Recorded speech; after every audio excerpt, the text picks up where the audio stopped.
Pengiriman ini Ya, pada intinya ya kemarin jam-jam 13-an itu telah terjadi kontak tembak antara Batalion Raiders 400 dengan KKSB di daerah Titigi.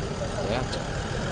Dari kejadian itu ada 2 orang prajurit yang kena tembak.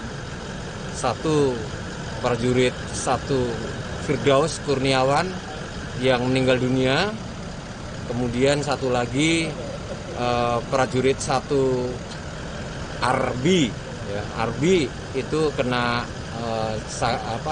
tertembak kakinya, sekarang berada di RSUD Timika sini.